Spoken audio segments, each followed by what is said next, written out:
네, 자, 감사원이 전 정부의 코로나19 대응을 점검하기 위한 감사 계획을 예고하면서 논란이 있죠. 감사원은 이제 대응 과정을 잘 점검해서 향후 또 대안을 마련하겠다는 취지라고 밝혔습니다만 지난 정부의 방역을 또 정치 방역이다라고 규정을 했던 윤석열 정부의 판단이 반영된 것이 아니냐. 그래서 정치 감사가 진행되는 거 아니냐라는 우려 나오고 있습니다. 그래서 방역 전문가 모시고 이러한 감사 계획 어떻게 봐야 할지 짚어보죠. 한림대 강남성심병원 감염내과의 이재갑 교수님 어서 오십시오. 네, 안녕하세요. 네, 오늘은 김용호 의원이 오셨고요. 김 소장님 인사 나눠주시고. 네, 안녕하세요. 자, 일단은 교수님께서 이 계획을 들으시고 굉장히 분노하시고 비판을 많이 하셨습니다. 어떤 점이 제일 우려가 깊으신 건가요? 왜 이 시기인가라는 생각을 제일 먼저 들었고요. 왜 이 시기인가? 그러니까 아직 유행 자체가 아직도 좀 유행은 계속 지속되고 있고 네. 사실 보건복지부라든지 질병관리청도 어차피 지금 방역 대응을 하고 있는 상황이고 예. 또 지금이 계속해서 패러다임이 바뀌어가는 시기거든요. 그러니까 음. 팬데믹 상황이 엔데믹화되는 이제 시점들이기 때문에 방역의 전환을 위해서는 질병관리청이나 보건복지부가 그런 쪽에 논의를 많이 해야 되는 시기인데 예. 만약에 감사가 시작돼서 본격적으로 보건복지부와 질병관리청의 공무원들이 감사를 받기 시작하면 정말 업무 정말 거의 못 하시더라고요. 감사원이 뜨기 시작하면. 또 의료인들이 또 많으시니까 네. 어떤 감사라는 게 오면 괜히 위축될 수도 있겠죠. 예, 그렇죠. 그러니까 뭔가를 일을 해야 되는데 감사를 하게 되면 계속해서 예전에 했었던 문서들이나 제출해야 이런 거 되고. 다 확인해야 되고 아하. 거기에 답변 달아야 되고 이런 것만 해도 엄청나더라고요. 제가 제가 알고 있는 후배 중에 한 명이 이제 메르스 이후에 이제 그때 이제 감사받을 때 그때 있었었거든요. 예. 정말 한 3개월 내내 뭐 거의 아무 일도 못 하고 감사에만 매달려가지고 행정 처리하고 뭐 서류 접수하고 뭐 이런 거고 심지어 우울증까지 빠져가지고 예. 계속해서 이제 거의 우는 듯한 전화 통화 여러 번 받은 적이 있었거든요. 메르스 유행은 2015년대를 예, 예, 말씀하시는 예, 거죠. 예. 그때 감사에서 뭐가 밝혀진 게 있었습니까? 그러니까 그래서 사실 그때 막상 애쓰고 오히려 상황을 수습했었던 공무원들 일부들이 예. 징계를 받아가지고 아하. 일부는 아예 그때 너무 모멸감 느껴서 질병관리청 떠났거든요. 당시에 그 정은경 전 청장도 징계 대상이 대상이었죠. 됐었었죠. 예, 징계 대상인데 그나마 처음에 징계가 좀 과하게 갔다가 조금 감면은 되긴 했었지만 아하. 당시에 사실 정경 청장님 같은 경우는 상황이 많이 나빠졌을 때 예. 이제 구원투수로 등장해서 거의 나머지 과정을 수습했던 분이셨거든요. 예, 예. 근데 오히려 열심히 했던 분이 감사 대상 돼가지고 오히려 징계를 받는 이런 징계를 상황들이 받았다. 아하. 그러니까 오히려 감사원의 태도 자체가 이번에는 몇 명은 징계하고 넘어가겠다 거의 그런 식으로 시작된 감사였어요. 당시에 메르스 감사. 당시 근데 뭐 메르스 감사가. 예, 사실 뭐 잘못한 부분들이 있기는 있었지만 아. 그래도 수습까지 담당했던 공무원들 입장에서는 되게 억울할 만한 일들이 벌어졌고 예. 그때 상처 때문에 제가 알고 있는 정말 유능하고 일 잘하는 공무원들 일부 정말 사직하고 나갔고요. 예. 일부는 그 트라우마 때문에 연수 가서 막 외국으로 나가가지고 안 들어오겠다고 하신 분들 실제로 있었어요.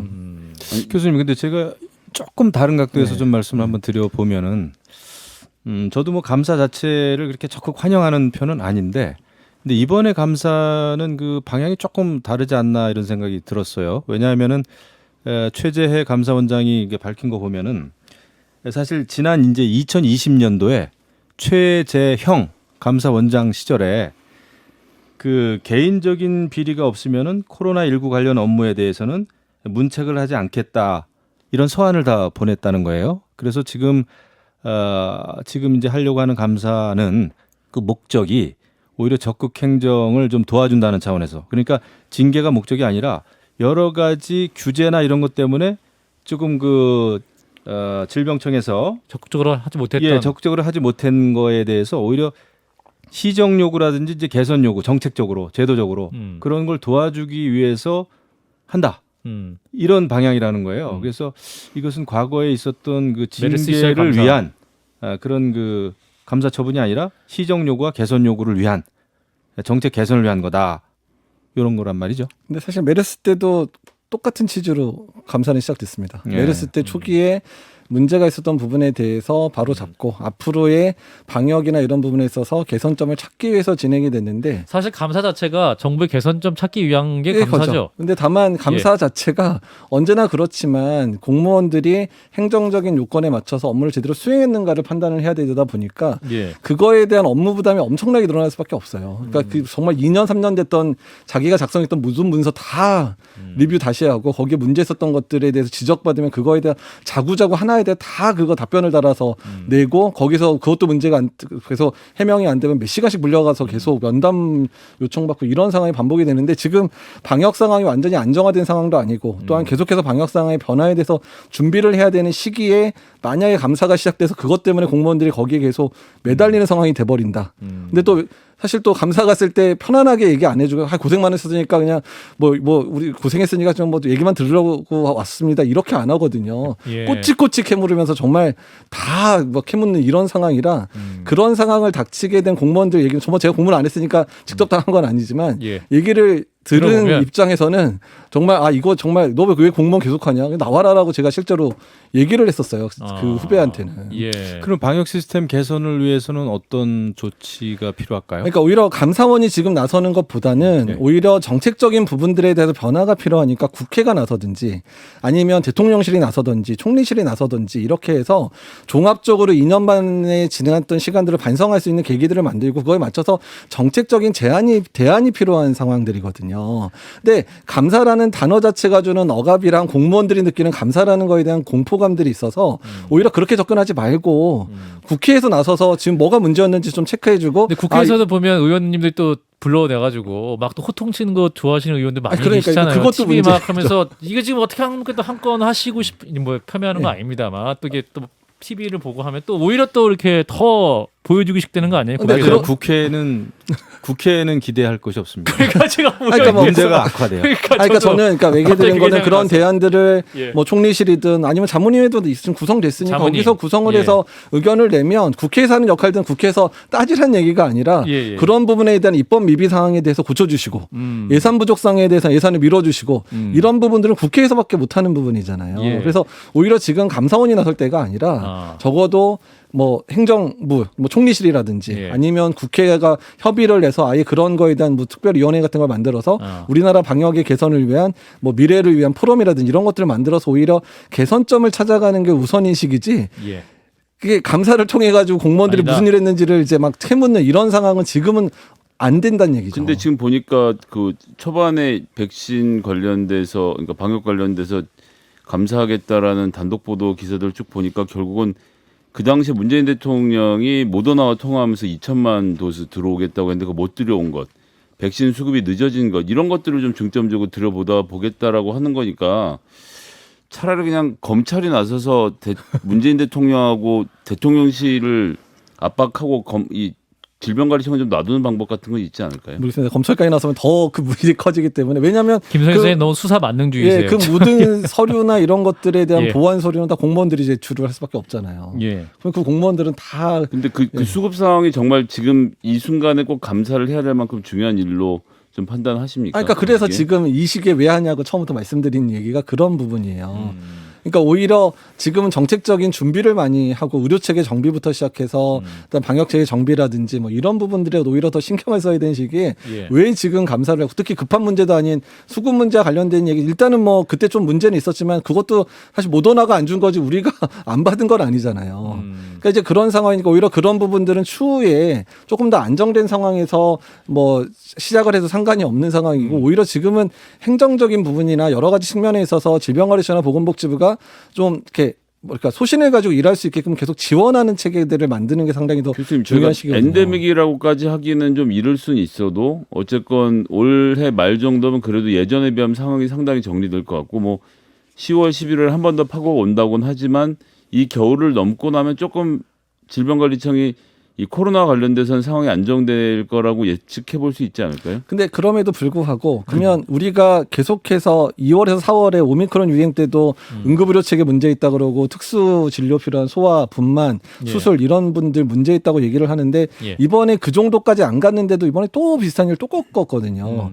그러니까 2, 3개월 동안 아무것도 준비 없이 또 이번에 유행을 또 맞았는데 만약에 저희가 가을 동안 또 그런 준비 이번에 유행 꺾이고 나서 좀 안정되겠죠. 한 10월, 11월까지 안정이 될 텐데 그때 아무 준비 없이 해서 또 새로운 유행이 만약에 겨울에 시작이 됐는데 똑같은 상황 또 맞고 있으면 이거 오히려 그게 감사거리가 될 수도 있다는 새 정부 거예요. 입장에서는 그래도 이제 과학 방역하겠다고 이제 임기 초반부터 네. 굉장히 강조를 했었고 네. 그렇기 때문에 어떤 방역 정책 차원에서 뭔가 개선점을 말해서 본인들의 방향을 만들기 위해서라도 고칠 점은 그래도 가볍게라도 어떤 감사라는 모양으로 해서 도와주고 어떠한 좀 개선점을 만들고자 하는 선한 정책적 의도도 있다고 볼 수 있는 여지는 없을까요?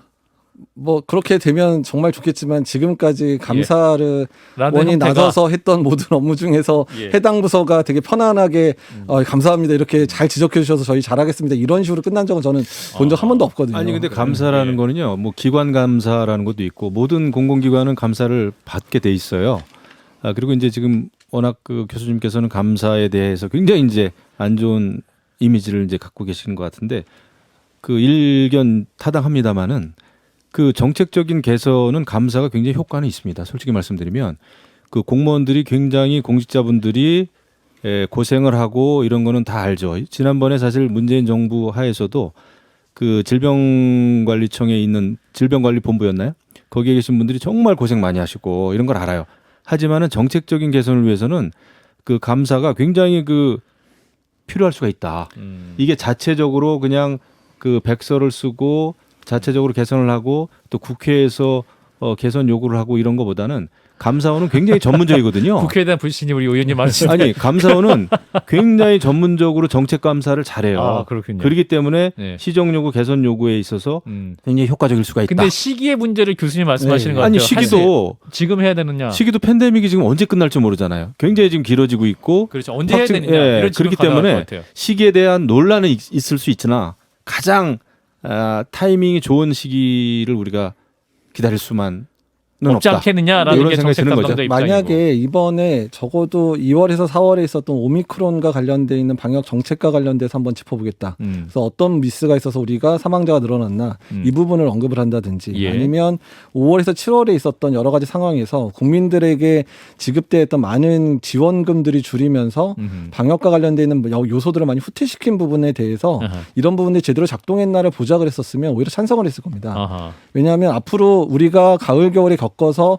다시 이겨내야 되는데 매우 중요한 내용들이거든요. 근데 백신과 관련돼 있는 부분은 지금 충분하게 지금 백신도 있고 백신 수급 문제를 보겠다 이렇게 예, 얘기하니까 지금 본다고 한들 지금 개선을 해봐야 그거야 정말 2, 3년 이후에나 다음 팬데믹 때 이용할 거니까 오히려 좀 안정돼서 내년쯤에 여유 있게 상관없고요. 오히려 앞으로 가을 겨울에 새롭게 겪을 유행이나 이런 부분에 있어서 우리가 충분히 준비가 됐느냐에 대한 감사를 한다면 오히려 찬성을 할 건데 왜 지금 하필이면 백신이란 얘기예요. 그것도 이제 이전 정부 방역에서 좀 가장 큰 문제 지적된 부분 중 하나가 이제 백신 수급 문제가 여러 가지 논란이 예. 있었기 때문에 오히려 그것이 정치적 논란 일으킬 가능성이 많다는 의미이십니까? 뭐 정치적인 건 제가 판단할 수 있는 부분은 아니지만 저는 그냥 백신 수급과 관련돼서도 공무원들이 무진장 고생을 했어요. 예. 근데 오히려 그거를 도입을 어떻게 하냐 마냐는 정치권의 결정 사항을 받아들이는 거잖아요. 정치권이 이렇게 몰아가면 공무원들 그거에 맞춰서 그냥 애쓸 수밖에 없는 상황이니까 예. 실제로 만약 문제를 삼을 거면 정치권을 타겟을 해야 되는 감사가 돼야 된다는 거예요. 보건복지부나 질병관리청이 아니라. 그렇군요. 자, 근데 이제 정부의 코로나19 대응 문제에 대해서 이제 좀 짚어보면 최근에 이제 정기석 국가감염병 위기대응 자문위원회 위원장이 코로나19 이제 독감으로 인식하는 방향으로 본인은 보고 있다 이렇게 얘기를 하셨지 않습니까? 그리고 병원에 입원할 필요가 없다. 확진자 수 집계는 것도 의미가 없을 수 있다. 이런 말씀하셨는데 교수님 어떻게 들으셨어요? 그러니까 이제 독감하고 비교는 너무 이제 너무 나갔다. 아니 나갔다기보다 예. 아니 독감도요. 예. 매년 겨울에 2월, 3월, 4월에 독감 2월, 3월, 1, 2, 3월에 독감 예. 유행이 심하면 200에 300만 명 정도 환자가 발생을 하고요. 우리나라에서 독감으로 매년 2,000명에 3,000명 정도가 사망을 해요. 그래서 독감이 심하게 유행하는 시기에도 중환자실에 자리가 없어요. 전국의 대학병원하고 종합병원에. 그러니까 우리는 매년 독감이 유행할 때마다 작은 감염병 재난을 매년 겨울마다 겪고 있었거든요. 예. 독감이 그렇게 무시할 수 있는 병이 아닌데 예. 근데 환자 발생 규모가 아까 말씀드린 대로 겨울 2달 정도 2, 300만이 몰리거든요. 예. 근데 코로나19가 2월에서 4월에 오미크론 유행했을 때 1,500만 명이 발생했어요. 2달 동안. 그 다음에 이번에도 거의 몇백만 명 수준 정도가 발생을 했단 말이에요. 예. 지금 2, 3개월 사이, 그러니까 한 2달 사이에. 그러니까 적어도 우리가 코로나19를 독감처럼 대하려면 환자의 발생 규모 자체가 독감 수준만 발생해도 우리 의료 체계가 흔들리는데 예. 지금 코로나19 환자 대응 훨씬 경직돼 있잖아요. 응급실에 다 격리실에만 수용해야 되고 병실 다 격리 수용해야 되는 상황도 그렇다고 격리 안 할 수도 없잖아요. 예. 그러니까 경직된 상황에서 독감처럼 대할 수도 없는 상황인데 자꾸 독감이라고 얘기를 해버리면 의료 대응 체계를 그러니까 해서 근무하는 사람 입장에서는 독감이 아닌데 자꾸 독감이라고 얘기하는 거와 마찬가지예요. 그러니까 이 정계석 위원장 말씀은 독감으로 생각하고 그 7일 격리 이런 부분도 풀 수도 있다라는 말씀으로 아니, 근데 읽히기가 그러니까 있습니다. 뭐 집에 계시는 분은 좀 풀어서 그냥 길거리 다니는 것도 사실 위험한데 예. 병원 안에서 병원 코로나19에 안에서. 감염된 환자를 격리를 안 해가지고 주변에 있는 환자한테 감염시키면 병원에는 항암 치료도 받고 뭐 투석도 받고 이런 면역 저하자가 많으니까 병원 안에서의 관리는 더 철저하게 할 수밖에 없단 말이에요. 그러니까 이거를 병원 안에서 독감처럼 못 보거든요.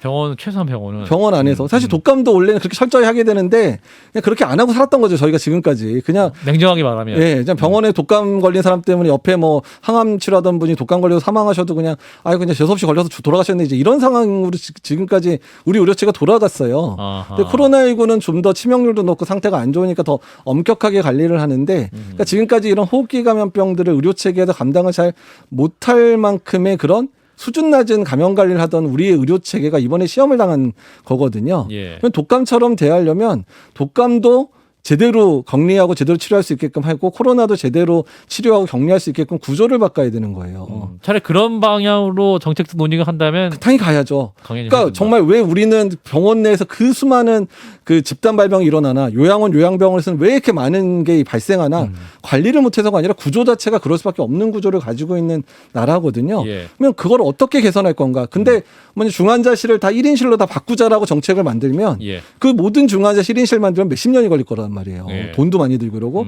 병실도 다 지금 4인실, 6인실이 기준 병실인데 1, 2인실로 만들자 그러면 이것도 몇십 년 걸릴 거란 말이에요.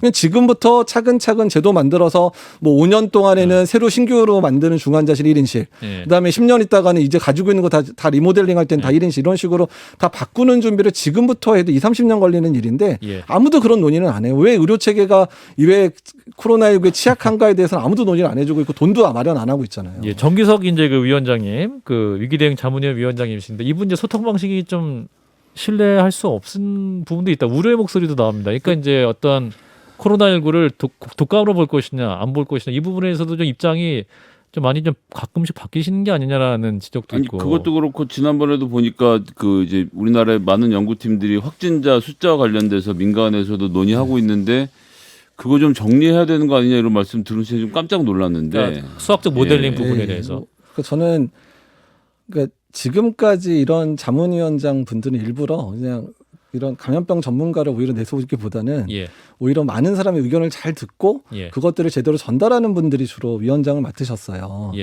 그러니까 일성회복지원위원장 뭐 최저천 교수님 맡으셨고 이전에 생활방역위원회는 이윤성 이제 교수님께서 맡으시고 이랬는데 예. 본인은 감염병 전문가는 아니지만 모든 사람의 의견을 충분히 잘 듣고 그 잘 정리된 내용들을 해서 자기의 의견을 얘기하는 게 아니라 이제 정리된 의견들을 제대로 얘기해서 국민들한테 잘 전달하는 역할들 또는 각 부서 행정부에서 잘 전달하는 역할을 했는데 예.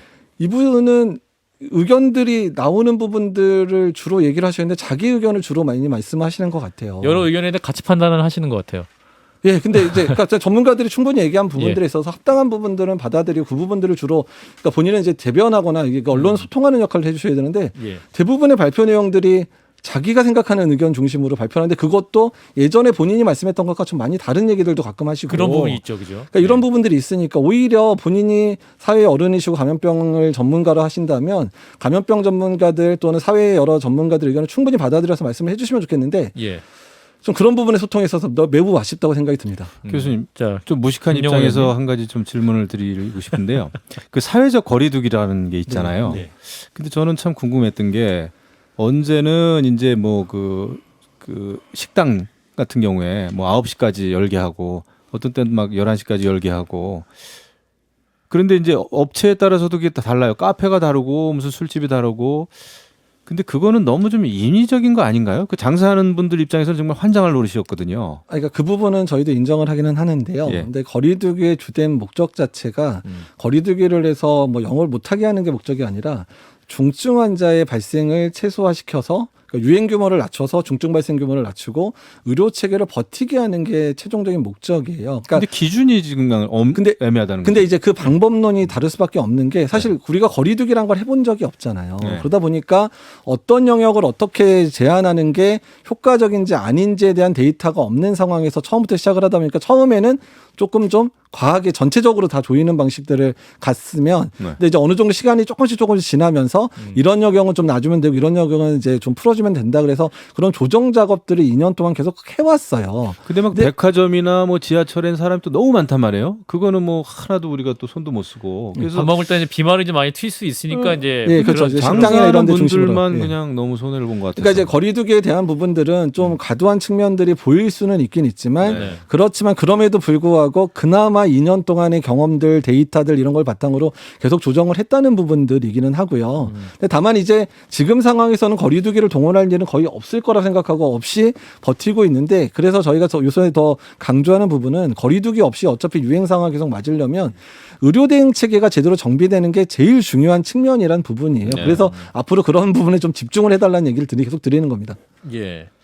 자 이제 의무 격리 규정도 최근에 속속 좀 폐지되는 상황이기도 하고 영국, 스페인 등에서 오스트리아도 이달 1일부터 이제 증상이 없으면 마스크 쓰고 출입이 가능하다. 코로나 걸려도.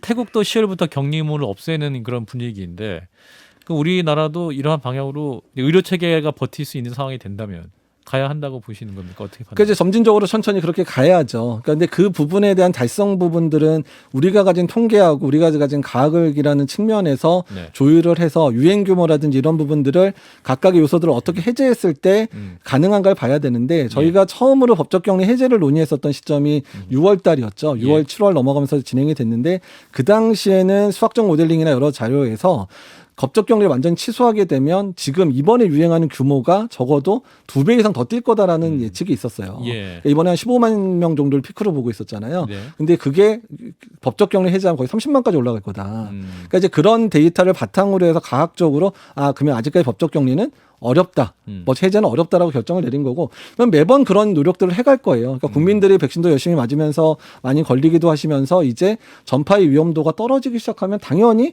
법적 격리 해제도 논의할 수도 있는 거고 심지어 뭐 실내 마스크도 이제 일부 환기가 잘 되거나 이런 구조에서 마스크 벗는 얘기도 내년에 나오겠죠. 그러니까 그런 부분에 있어서 우리가 가진 데이터와 과학을 가지고 차근차근 그리고 앞으로의 유행 상황을 생각하면서 결정하는 과정들이 매우 중요하고 그런 게 과학 방역의 모습이거든요. 근데 이번 정권 들어서 제일 아쉬웠던 부분들은 방역에 사용돼야 되는 비용들이 너무 많이 들어가서 예산 소요가 많고 특히 경제 상황이 악화돼서 예산이 부족하니까 그런 고려 없이 자꾸 준비가 안 됐는데 모든 방역과 관련된 비용을 너무 축소시킨 부분들이 발생을 했어요. 근데 사실 이건 정권이 안 바뀌어서 똑같은 행동을 저질렀을 거거든요. 어떤 정권이나. 예. 근데 어쨌든 이런 부분들이 여러 가지 그러니까 방역과 관련돼 있어서 국민들의 정부에 대한 신뢰나 이런 부분을 많이 까먹게 되는 역할들을 했던 부분들. 그래서 방역에 대한 신뢰도가 떨어진 부분이 오히려 앞으로의 정책에 있어서 가장 큰 리스크가 될 거라고 생각이 드는 겁니다. 그러니까 지금 보면 예를 들어서 소위 말하는 대기 병상, 코로나 병상이라는 게 뭐 20개를 마련한다. 말은 이렇게 됐지만 사실상은 20개 병상을 놀리는데 그 돈을 정부가 대준다였지 않습니까? 네.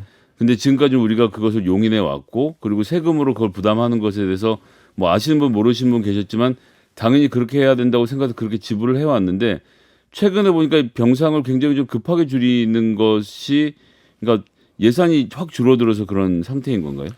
그러니까 뭐 줄었다기보다는 너무 많이 돈을 많이 쓰긴 했죠. 왜냐하면 예상 규모의 거의 10배 이상의 규모가 오미크론 유행 때 발생을 하니까 돈을 거의 10배 이상 쓴 거예요. 이미 그때. 근데 사람 살리려면 돈을 쓸 수밖에 없다는 없는 걸 거죠. 설명하면 그러니까 되지 않나요? 그렇죠. 그러니까 설명하고 그러니까 그 예산, 그러니까 적어도 의료 체계와 관련된 예산은 조금 더 유보해서 천천히 줄였어야 되는데 아하. 급격하게 줄인 부분이 다 부메랑이 돼가지고 어쩔 수 없이 돈 또 쓰고 있어요.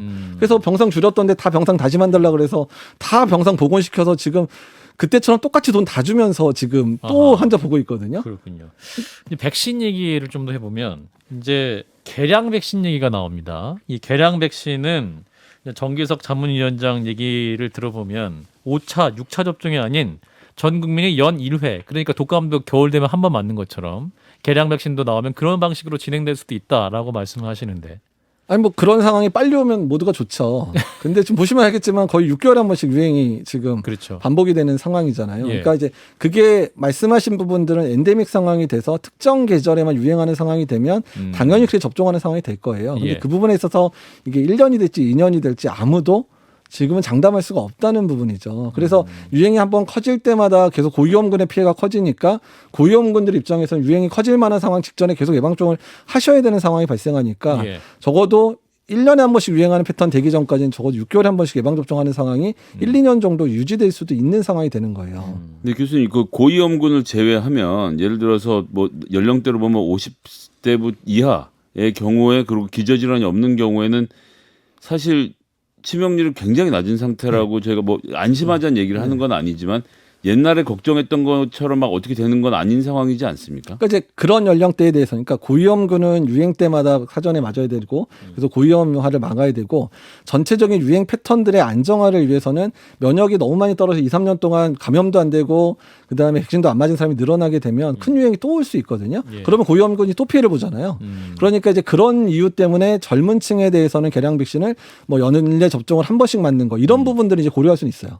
이제 그런 식으로. 그러니까 연령대를 나눠서 고위험군과 고위험군이 아닌 사람의 접종 전략을 바꾸는 방법들은 이제 시작할 준비는 해야 되는 건 맞습니다. 예. 한 가지 좀 조언 좀 해주세요. 제가 3차까지 맞았는데 3차는 갑자기 개인이 그 예, 저게 말씀하세요. 있었단 말이에요. 약간 그 부작용. 네. 굉장히 힘들었는데 4차 맞는 게 좋습니까? 안 맞는 게 혹시 좋습니까? 중간에 감염이 되셨었나요? 네, 2월 달쯤에. 예, 그러면 이제 2월 달 돼서 벌써 5개월 넘으셨기 때문에 저 4차 접종 하는 게 맞긴 맞고요. 만약에 3차 접종 맞았던 백신이 화이자나 모더나였을 것 같은데 뭐 뭐 맞았죠? 기억도 잘 안 나요. 아마 네. 화이자나 모더나 마셨을 거기 때문에 만약에 너무 힘들어서 접종하기가 꺼린다면 현재 대안으로 노바백스를 접종하기 가능하니까 예. 좀 다른 계열의 백신 노바백스를 좀 맞으시면 조금 좀 덜 힘들게 지나갈 것 같다. 바꿔서요. 예, 예. 그렇게 말씀드리고 싶습니다. 고맙습니다. 예, 이게 당- 3번 맞은 사람하고 4번 맞은 사람 치명률이 달라진다면서요? 네, 일단은 이제 그러니까 이제 그 중간에 감염이 안 된 분들 얘기입니다. 그러니까 3차 접종을 했던 분들하고 그다음에 4차 접종했던 분들을 시계열로 계속 조사를 했더니 우리나라 내에서도 이미 요양원이나 요양병원처럼 아주 취약한 분들도 사망 예방 감소 효과가 40에서 50% 회복이 되더라. 3차 접종자에 비해서. 이스라엘 결과 60대 전체 결과를 보면 예방 접종 효과가 적어도 한 30-40% 훨씬 더 중증 예방 효과가 확 좋아지더라. 이렇게 얘기가 돼 있어서 당연히 지금 감염이 됐던 분들도 3개월 지나면 또 이제 3차 접종하고 아예 감염 안 된 분들은 반드시 4차 접종 지금 하셔야 되는 게 맞습니다. 예. 교수님 말씀을 잘 들어주시고요. 그 개량 백신 얘기 좀 다시 한번 해보면 이게 이제 기존 코로나 백신이랑 좀 다르다고 하는데 뭐가 다른 건가요? 그러니까 지금 개량 백신이 2개가 준비가 됐고요. 아, 그래요? 그러니까 한 우리나라가 2주 전에 개발한 건 아니죠. 이제 다 이제 화이자랑 모더나에서 다 하고 있는 그렇군요. 상황인데 네. 하나는 오리지널 오미크론, 그러니까 BA1에 대해서에 대한 부분은 2주 전에 영국에서 승인도 됐죠. 아하. 그건 오리지널 오미크론에 대한 부분이고요. 예. 근데 BA1 유행하다가 지금 BA5가 유행을 하다 보니까 BA4나 5에 대해서 타겟해서 화이자나 모더나가 또 개발을 했어요. 아, 그래서 BA4나 5에 대한 부분들은 지금 미국이 엄청 서두르고 있어요. 좀 약간 걱정될 정도로 서두르고 있어서. 임상을 충분히 안 하고. 그러니까 이 동물 실험 정도만 하고 그다음에 일부의 자원자들 일부에 대해서 안전한지만 점검하고 바로 출시하겠다라고 얘기를 하는데 근데 사실 그렇게 독감은 그렇게 출시하고 있거든요 이미. 아하. 매년 임상을 안 하고 예전에 예. 했던 거에 대해서 이제 바이러스만 조금 변화하면 그냥 동물 실험하고 일부 자원자에 대한 임상 정도 하고 내보내는데 예. 그러니까 이제 독감과 유사한 방식으로 백신을 내보내자라고 하고 있어요 미국이. 그래서 그 백신을 9월달에 승인할 가능성이 꽤 높아요. 개량 백신. 개량 백신 그것도 BA5에 대한 거. BA5에 대한 개량 그러니까 백신. 우리나라는 워낙에는 BA1에 대한 백신을 우선 들어와서 먼저 쓰고 예. BA5가 나면 그때 또 들어오겠다 해서 이제 2단계 계획을 세우고 있었는데 예. 미국이 갑자기 전략을 선회해서 BA5를 먼저 승인할 수도 있겠다는 얘기가 지금 나오고 있어서 아하. 그러니까 미국의 추이와 승인 절차, 안전성 데이터들을 좀 빨리 확보해서 우리나라도 어떤 전략 갈지에 대해서 고민을 할 때가 됐습니다. 그렇군요. 예. 추석 앞두고 있는데요. 네. 추석 앞두고 있는 국민들께 한 말씀 해주시고 마무리하죠. 그러니까 추석이 제일 걱정인 거는 이제 고향에 계신 어르신들한테 감염이 전파될 수 있는 상황들이 되는 게 제일 걱정이거든요. 예. 그래서 가시는 건 좋은데 본인의 건강 상태 반드시 점검하시고 예방접종 안 하시면 맞게 하고 어르신들 예방접종 먼저 맞게 하신 다음에 네. 좀 건강하게 잘 만나 뵙고 오셨으면 좋겠습니다. 예, 일단은 백신 맞고. 예, 하고 또 증상 있는 분들은 가지 마시고 또 되도록이면 검사해보고 괜찮은 거 확인하고 가시면 좋겠어요. 진단 키트 좀 해보시고. 예, 알겠습니다. 자, 오늘도 많은 말씀, 귀한 말씀 전해주셨습니다. 한림대학교 강남성심병원의 이재갑 교수님 고맙습니다. 네, 감사합니다. 좋아요? 구독! 알림 설정.